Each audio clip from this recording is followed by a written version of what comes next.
Everyone, welcome to all. आज हम पढ़ेंगे chapter 2 introduction to window 7। As I told you in last session about the operating system, Windows 7 is an type of operating system. So how it is different from others and how it work, what are the components of this operating system, we will discuss in this chapter. Windows 7 में सबसे पहला जो component है that is desktop window. Desktop window के अंदर आपको कुछ चीज़ें बाय डिफॉल्ट मिलती हैं। That is first one is my computer, second one is recycle bin, third one is start button, fourth one is task bar and other shortcuts to application. तो यहाँ हम वन बाय वन हर एक को discuss करेंगे। सबसे पहले हम discuss करते हैं माई कंप्यूटर्स को। माई कंप्यूटर्स क्या है? माई कंप्यूटर्स, यहाँ पे जो आइकन आपको दिखाई दे रहा है, this icon is called my computers. ये माई कंप्यूटर्स आइकन आपको कंप्यूटर्स की प्रॉपर्टी में ले जाता है, आपको हार्डवेयर प्रॉपर्टीज शो करता है। इसके अलावा आप स्टोरेज डिवाइसेस चेक कर सकते हो अपने कंप्यूटर्स के अंदर की कितनी ड्राइव्स में आपका जो हार्ड डिस्क है वो डिवाइडेड है। इसके अलावा और भी लोकेशंस आप एक्सेस कर सकते हो अपने कंप्यूटर की मल्टीपल, और बाकी बहुत सारी चीज़ें हैं जो आप माई कंप्यूटर से एक्सेस कर सकते हो। मतलब किसी भी फाइल और फोल्डर को एक्सेस करने के लिए डायरेक्टली शॉर्टकट जो है वो आपका माई कंप्यूटर है। इसके बाद में now we will talk about recycle bin. Recycle bin क्या है? रिसाइकल बिन हमारा एक तरह से एक डस्टबिन है। जैसे हम नॉर्मली घर में कोई भी वेस्टेज होता है, कोई भी डस्ट होता है, तो उसके लिए एक डस्टबिन रखते हैं और उस डस्टबिन में ही उस डस्ट को डालते हैं। बिल्कुल इसी तरीके से जो हमारे वेस्टेज फाइल्स हैं, फोल्डर्स हैं, जो हमारे यूज के नहीं है, उन फाइल्स को हम डिलीट कर देते हैं। And after deleting those folders and files will move to recycle bin. वो फोल्डर्स और फाइल आपके मूव हो जाते हैं रिसाइकल बिन में, तो आप उन्हें रिसाइकल बिन से एक्सेस भी कर सकते हैं। अगर वो रिसाइकल बिन से डिलीट हो जाते हैं then there is no way to find them. तो यहाँ पे हम रिसाइकल बिन को एक तरह से ऐसे देखेंगे कि हमारे कंप्यूटर्स का बिन है, डस्ट बिन है। Okay, next is task bar. Task bar जो वो है जो बॉटम में आपको दिखाई देता है, जिसमें आपको एक स्टार्ट बटन दिखाई देता है। इसके अलावा एक फाइल एक्सप्लोरर दिखाई देता है। ये क्विक लॉन्च आइकन है। तो ये जो ऑप्शन है किस लिए है? जैसे सबसे पहले स्टार्ट बटन है, जिससे आप अपने एक तरह से आपके कंप्यूटर का गेट होता है ये, जिससे आप एंटर करते हो अपने डिफरेंट एप्लीकेशंस में। आप किसी भी एप्लीकेशन को एक्सेस करना चाहते हो तो with this single start button आप उन एप्लीकेशन के लिए गेट खोल देते हो, ओपन कर देते हो, आप उन एप्लीकेशंस को एक्सेस कर सकते हो। नाउ फाइल एक्सप्लोरर जो होता है, इससे आप अपने एक मेन्यू को ओपन कर देते हो, जिस मेन्यू से आप अपनी लोकेशंस को एक्सेस कर सकते हो, कंप्यूटर की डिफरेंट लोकेशंस, डिफरेंट पार्टीशंस को एक्सेस कर सकते हो, किसी भी फाइल और फोल्डर को एक्सेस कर सकते हो। तो ये हमारा फाइल एक्सप्लोरर होता है। इसके बाद हमारा होता है quick launch icon. Quick launch icon हम खुद से क्रिएट करते हैं, और जो चीज़ें हमें रैपिडली, जो हम कॉन्स्टेंटली यूज़ करते रहते हैं, उन चीज़ों के लिए हम उन चीज़ों को हम क्विक लॉन्च आइकन पे प्लेस्ड कर देते हैं। यानी जैसे अगर मुझे वेब ब्राउज़र की फ्रीक्वेंटली ज़रूरत पड़ती है तो मैं क्विक लॉन्च आइकन बना देती हूँ। यहाँ पे जैसे ये आइकन आपको दिखाई दे रहा है, that is Mozilla Firefox icon. तो ये मोजिला फायरफॉक्स एक वेब ब्राउज़र है जिसे आप यूज़ करते हो। ये बाय डिफ़ॉल्ट विंडो 7 के साथ में आता है, तो इसको आप यूज करते हो एज अ वेब ब्राउजर। इसके बाद हम बात करते हैं टास्क बार की। टास्क बार जो है हमारा, ये वो एरिया है जिसपे सारी चीजें दिखाई दे रही हैं।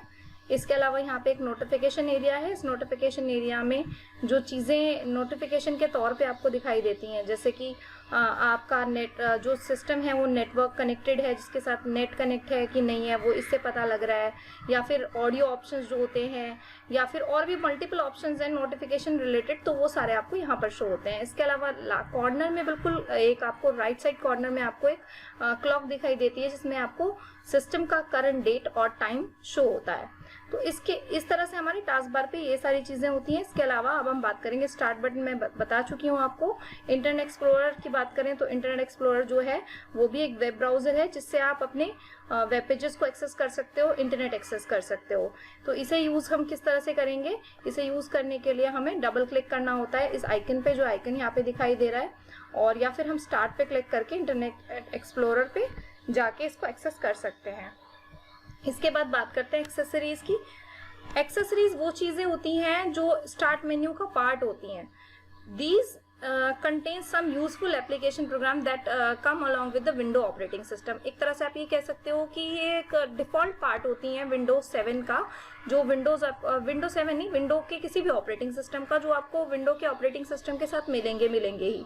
तो ये कुछ इंपॉर्टेंट एप्लीकेशंस हैं, जैसे कि कैलकुलेटर हो गया, पेंट हो गया, वर्ड पैड हो गया, नोट पैड हो गया. अगर आपके सिस्टम में और कोई एप्लीकेशन नहीं है, आपने अगर अभी तक कोई भी एप्लीकेशन इंस्टॉल नहीं की है, तो उस एप्लीकेशन को के एक तरह से अल्टरनेटिव के तौर पे आपको यहाँ पे कुछ डिफ़ॉल्ट एप्लीकेशंस मिल जाती हैं. उनमें से कुछ वर्ड पैड है, नोट पैड है. अगर आपके पास MS वर्ड नहीं है डॉक्यूमेंटेशन के लिए, तो आप नोट पैड और वर्ड पैड का यूज़ कर सकते हो. कैलकुलेटर आपके लिए हेल्पफुल फीचर है. इसी तरीके से पेंट है. पेंट तो हम शुरू से बचपन से सभी बच्चे करते आ रहे हैं. तो पेंट एक ऐसी एप्लीकेशन है जो आपको कंप्यूटराइज्ड पेंटिंग का मौका देती है, जिससे आप कंप्यूटर पे बैठ के पेंटिंग कर सकते हो. उसके अलावा हम बात करेंगे पेंटिंग को हम स्टार्ट कैसे करते हैं, यानी MS पेंट के बारे में, जिस एप्लीकेशन के बारे में अभी हम बात कर रहे थे, उसको हम स्टार्ट कैसे करते हैं. सिंपल स्टेप्स हैं. स्टार्ट पे क्लिक करेंगे, ऑल प्रोग्राम्स पे क्लिक करेंगे, उसके बाद एक्सेसरीज पे क्लिक करेंगे और फिर पेंट पे क्लिक करेंगे. यानी कि जैसे ही हम स्टार्ट बटन पे क्लिक करते हैं, आपको इस तरह से एक मेन्यू खुल के दिख जाता है. इस मेन्यू में आपको ऑल प्रोग्राम्स का एक ऑप्शन मिलता है. जैसे ही आप ऑल प्रोग्राम्स पे क्लिक करते हो, आपको यहाँ पे एक्सेसरीज का एक ऑप्शन मिल जाता है. इस एक्सेसरीज के ऑप्शन के अंदर ही आपको यहाँ पे पेंट, MS पेंट का या फिर नोट पैड का, वर्ड पैड का ऑप्शन मिल जाता है. तो इस तरीके से हम अपनी किसी पेंट एप्लीकेशन को खोल सकते हैं, किसी भी एप्लीकेशन को खोल सकते हैं. इसके अलावा यहाँ पे आपको एक सर्च बॉक्स दिखाई दे रहा है. अगर आप शॉर्टकट तरीके से अपनी एप्लीकेशन को खोलना चाहते हो, तो सर्च बटन के अंदर यहाँ पे टेक्स्ट बॉक्स है. इस टेक्स्ट बॉक्स में आप पॉइंटर आपको दिखाई देगा, कर्सर दिखाई देगा. वो आपको इंडिकेट करता है कि आप यहाँ पे भी कोई भी चीज़ टाइप करके उसको सर्च कर सकते हो. यहाँ पे हम पेंट सिंपली लिख के टाइप करेंगे तो भी वो पेंट यहाँ से आपको ओपन करके दे देगा. इसके बाद कैलकुलेटर के भी स्टेप सेम ही है. Now we will talk about gadgets on desktop. Gadgets क्या होती हैं? गैजेट्स एक स्मॉल एप्लीकेशंस होती हैं जो कि डेस्कटॉप पे दिखाई देती हैं, जो आपको मतलब एक तरह से जिनके लिए आपको अंदर सिस्टम के अंदर नहीं जाना पड़ता उन चीज़ों को एक्सेस करने के लिए, जैसे कि क्लॉक हो गई, कैलेंडर हो गया, या फिर इस तरह के और फ्रीक्वेंट चीज़ें होती हैं जो हम रेगुलर बेसिस पे हमें चाहिए होती हैं, बट उन्हें हमें एक्सेस करने के लिए बार बार हमें अंदर ना जाना पड़े, सिस्टम के अंदर एक्सेस ना करना पड़े, किसी कंट्रोल पैनल ना खोलना पड़े. तो उसके लिए हमें एक गैजेट गैलरी मिलती है, जिस गैजेट गैलरी से हम उस चीज़ को, जैसे सपोज मुझे कैलेंडर बार बार यूज़ करना पड़ता है, तो मैं गैजेट गैलरी के अंदर जाके उस गैजेट को डेस्कटॉप पे रख सकती हूँ ताकि बार बार मैं उसे डेस्कटॉप से एक्सेस कर पाऊँ. तो ये हमारा गैजेट्स होते हैं. और इसके बाद हम बात करेंगे टाइम एंड वेदर गैजेट्स. इस तरह से टाइम और वेदर गैजेट्स हैं आपके. अब हम बात करते हैं कि हम विंडोज के 7 के साथ में काम कैसे करेंगे. सबसे पहले विंडोज 7 के साथ में काम करने की बात है, तो जैसे आप सबसे पहले जब विंडोज 7 ऑपरेटिंग सिस्टम के साथ इंटरेक्ट होते हो, तो आपको सबसे पहली स्क्रीन जो दिखाई देती है, दैट इज वॉलपेपर, यानी बैकग्राउंड. बैकग्राउंड अगर हम चेंज करना चाहते हैं अपने विंडोज 7 का, तो हम उसको कैसे चेंज करेंगे? आपको सिंपल स्टेप्स में आप उसको चेंज कर सकते हो. आपको राइट क्लिक करना है किसी भी ब्लैंक पार्ट पे डेस्कटॉप के, उसके बाद पर्सनलाइज का ऑप्शन चूज करना है, देन आपको डेस्कटॉप बैकग्राउंड ऑप्शन चूज करना है, डेस्कटॉप बैकग्राउंड चूज करना है. अब आप वहां से कोई भी पिक्चर आप यहाँ से चूज कर सकते हो और इन पिक्चर्स को आप यूज कर सकते हो अपने एज ए डेस्कटॉप बैकग्राउंड. आप ब्राउज बटन पे क्लिक करके भी अपने अंदर अपनी जो अलग लोकेशन पे आपने कोई वॉलपेपर सेव किया हो या बैकग्राउंड सेव किया हो, उसको भी आप यूज कर सकते हो एज अ बैकग्राउंड. तो ब्राउज बटन के लिए आपको उसकी जरूरत पड़ेगी. आप जैसे ही ब्राउज बटन पे क्लिक करोगे, आपकी इंटरनल लोकेशन खुल जाएगी जो आपके सिस्टम की है. तो उसमें जाके आप अपने अंदर की कोई भी फाइल या कोई भी इमेज फाइल यूज कर सकते हो as a desktop background. Now we will talk about screen saver. सबसे पहले मैं स्क्रीन सेवर के बारे में बता दूं. स्क्रीन सेवर होता क्या है?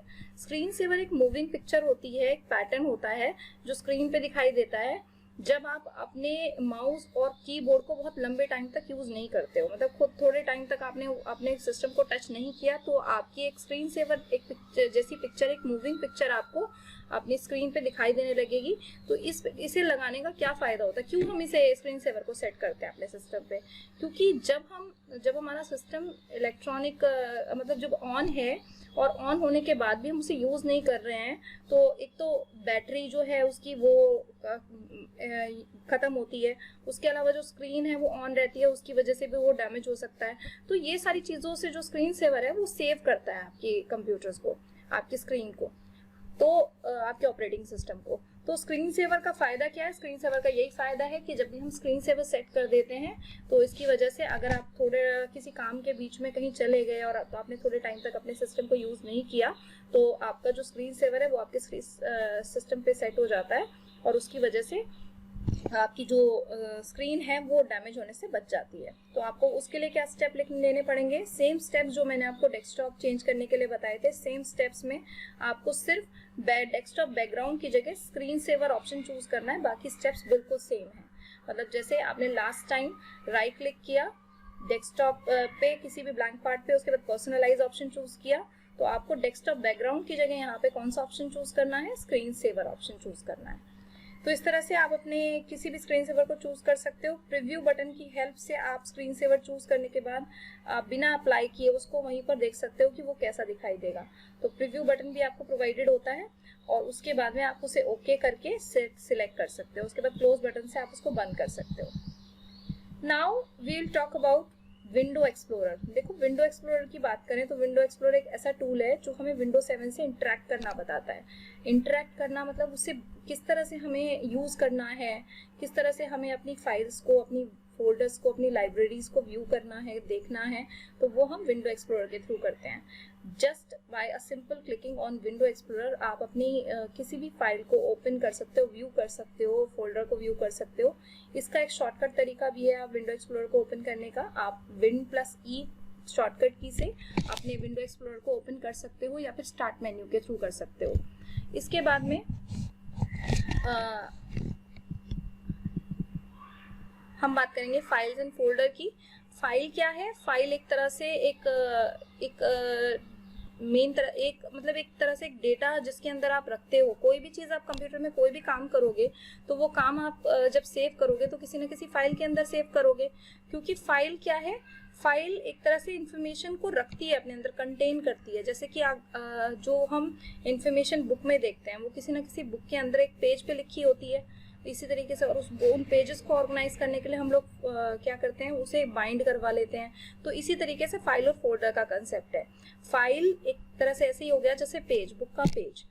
आपकी इंफॉर्मेशन को कलेक्ट करने के लिए हम फाइल का यूज़ कर रहे हैं। जो भी इंफॉर्मेशन आप सिस्टम में यूज़ कर रहे हो, उसके साथ काम कर रहे हो, उसको रखने के लिए हम फाइल बना रहे हैं और उस फाइल को ऑर्गेनाइज फॉर्म में रखने के लिए हम फोल्डर्स यूज़ कर रहे हैं। एक तरह से फाइल और फोल्डर दोनों ही आपकी इंफॉर्मेशन को ऑर्गेनाइज्ड करते हैं, ऑर्गेनाइज तरीके से रखते हैं। फोल्डर्स को हम डायरेक्टरीज भी बोलते हैं। फोल्डर को क्रिएट करने का तरीका हम देख लेते हैं कैसे होता है फोल्डर क्रिएट। फोल्डर क्रिएट करने के लिए वही हमें जिस भी लोकेशन पे फोल्डर क्रिएट करना है वहाँ पे हमें राइट क्लिक करना होगा। राइट क्लिक करने के बाद में हमें न्यू पे क्लिक करना है। न्यू के बाद आपको इस पिक्चर में जैसे दिखाई दे रहा है फोल्डर पे क्लिक करना है। जैसे ही आप फोल्डर पे क्लिक करोगे आपको येलो कलर का एक आइकन दिखाई देगा। इस आइकन के नीचे आपको न्यू फोल्डर बाय डिफॉल्ट लिखा दिखाई देगा।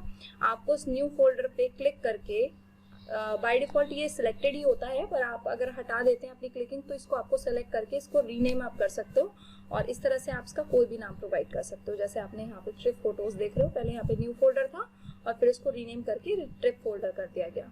आप इसको रीनेम और भी तरीके से कर सकते हैं, वो हम आगे डिस्कस करेंगे। डिलीट करने के लिए सिंपल मेथड्स हैं। आपको जिस भी फोल्डर को आपने क्रिएट किया है उसको अगर आप डिलीट करना चाहते हो तो उसको सेलेक्ट करिए, उस पर राइट क्लिक करिए और राइट क्लिक करते ही आप मेन्यू खुल जाएगा। आपको उसमें डिलीट का ऑप्शन मिलेगा। आपको उस डिलीट के ऑप्शन पे आपको क्लिक करना है। जैसे ही आप डिलीट के ऑप्शन पे क्लिक करोगे आपको येस और नो के लिए पूछा जाएगा। आप जैसे ही येस पे क्लिक कर देंगे आपका फोल्डर जो है या फाइल जो है वो डिलीट हो जाएगी। इसी तरीके से रीनेम का मेथड है। रीनेम का प्रोसीजर भी सेम ही है। आपको जिस भी फाइल को या फोल्डर को रीनेम करना है उस पर राइट क्लिक करना होगा। राइट क्लिक करने के बाद में आपको क्या करना है, रीनेम वाला ऑप्शन चूज करना है। और जैसे ही हम रीनेम वाले ऑप्शन को चूज करेंगे, फोल्डर पे जो ये एरिया होता है, जैसे यहाँ पे ये हाईलाइटेड है, इसी तरीके से एरिया हाईलाइटेड हो जाता है और जो पुराना नाम होता है उसकी जगह पे आप नया नाम प्रोवाइड कर सकते हो, जैसे इस पिक्चर में दिखाया गया। इस पिक्चर में आप देख रहे हो रीनेम का ऑप्शन है, इस रीनेम के ऑप्शन से हम ये काम कर सकते हैं। नाउ कॉपी फाइल और फोल्डर। देखो कॉपी का मतलब पहले मैं आपको समझा देती हूँ कॉपी क्या होता है। कॉपी मीन्स आप अपनी एक फाइल की एक और अनदर डुप्लीकेट फाइल तैयार करना चाहते हो। अपने फोल्डर के बारे में बात करें तो फोल्डर की भी हम एक डुप्लीकेट कॉपी तैयार करना चाहते हैं। तो कॉपी करने के लिए हमें क्या करना होता है, सिंपल स्टेप्स। जैसे हमने रीनेम किया, डिलीट किया, आपको राइट क्लिक करना होगा, कॉपी चूज करना होगा, कॉपी ऑप्शन, और कॉपी करने के बाद में जहां भी जिस भी लोकेशन पे आपको उसकी डुप्लीकेट फाइल तैयार करनी है उस लोकेशन पे जाना होगा और उस लोकेशन पे जाके फिर से राइट क्लिक करना होगा और फिर से राइट क्लिक करने के बाद आपको पेस्ट ऑप्शन चूज करना होगा। पेस्ट ऑप्शन चूज करते ही जो भी फाइल फोल्डर आपने कॉपी किया था फ्रॉम द प्रीवियस लोकेशन, वो ही फाइल फोल्डर आपका न्यू लोकेशन पे पेस्ट हो जाएगा, यानी कि एक उसकी कॉपी आपकी न्यू लोकेशन पे तैयार हो जाएगी। तो इस तरीके से हम कॉपी कर सकते हैं। चेंजिंग डेट एंड टाइम, इसके लिए आपको क्या करना पड़ता है, विंडो की प्रेस करनी पड़ती है कीबोर्ड से, उसके बाद राइट क्लिक करना पड़ता है डेट टाइम ऑप्शन पे, उसके बाद नीचे आपको एडजस्ट डेट एंड टाइम या फिर चेंज डेट एंड टाइम का ऑप्शन मिलता है, इस पे आपको क्लिक करना पड़ता है। आप change date and time option से अपने अकॉर्डिंग अपने टाइम चेंज कर सकते हैं, डेट चेंज कर सकते हैं, और ये सिंपल स्टेप से आप अपने सिस्टम की डेट एंड टाइम चेंज कर सकते हो। इसके बाद शटडाउन का एक ऑप्शन है। शटडाउन का ऑप्शन किस लिए यूज करते हैं आप सब जानते हैं। अगर आप अपने सिस्टम को बंद करना चाहते हैं, इसको ऑफ करना चाहते हैं, तो हम टर्न ऑफ करने के लिए शटडाउन ऑप्शन यूज करते हैं। शटडाउन ऑप्शन के लिए आपको शॉर्टकट की मिलती है, that is Alt + F4। Alt + F4 की शॉर्टकट की है to shut down window screen. और अगर इसके अलावा हम दूसरे ऑप्शन भी चूज कर सकते हैं। आप इसको स्टार्ट बटन पे क्लिक करने के बाद में शट डाउन का ऑप्शन मिल जाता है, जैसे इस पिक्चर में दिखाया गया है, यहाँ पे शट डाउन का ऑप्शन मिल जाता है। शट डाउन के ऑप्शन पे आप क्लिक करोगे तो शट डाउन हो जाएगा। अगर आप ये ड्रैग एंड ड्रॉप ऑप्शन पे चूज करोगे तो आपको यहाँ पे मल्टीपल ऑप्शंस दिखाई दे, switch user, log off, lock, restart, hibernate, ये सारे ऑप्शन आप चूज करके कुछ भी चीज परफॉर्म कर सकते हो। जैसे स्विच यूजर करोगे तो अगर आपके सिस्टम में एक से ज्यादा अकाउंट है तो आप उन अकाउंट्स को स्विच कर सकते हो। लॉग ऑफ करोगे तो आप जिस अकाउंट में काम कर रहे हो उस अकाउंट से लॉग ऑफ करके मेन स्क्रीन पे आ सकते हो, जहां से आप जितने भी अकाउंट्स हैं आपके सिस्टम में उन में से किसी के अंदर भी आप एंटर कर सकते हो, अगर आपको पासवर्ड प्रोटेक्टेड नहीं है तो। इसके अलावा लॉक है, लॉक ऑप्शन लॉक करने के लिए यूज होता है। रीस्टार्ट, आप बंद नहीं करना चाहते, आप फिर से रीस्टार्ट करना चाहते हो तो रीस्टार्ट ऑप्शन है। हाइबरनेट बिल्कुल इसी तरीके से काम करता है, जैसे अगर आप अपने सिस्टम को यूज नहीं कर रहे हो तो आप उसे हाइबरनेट मोड पे डाल दो तो वो पावर कंजप्शन कम करेगा। तो इस तरीके से हमारे ये ऑप्शंस हैं यहाँ पे शटडाउन के साथ में ही। अब यहाँ पे जो लेटेस्ट रिवाइज के अंदर जो ये चीजें दी हुई हैं, लेटेस्ट रिवाइज में आपको कुछ चीजें ऐसी बताई हुई हैं जो आपको रिवाइज करनी है। पूरे एक तरह से समराइज्ड वे है ये पूरे चैप्टर का, आप इसको अच्छे से पढ़ लेंगे। पूरे चैप्टर में कोई भी डाउट होगा तो आप मेरे से फिर से बात पूछ सकते हैं, कमेंट बॉक्स में पूछ सकते हो आप मुझसे। Thank you very much.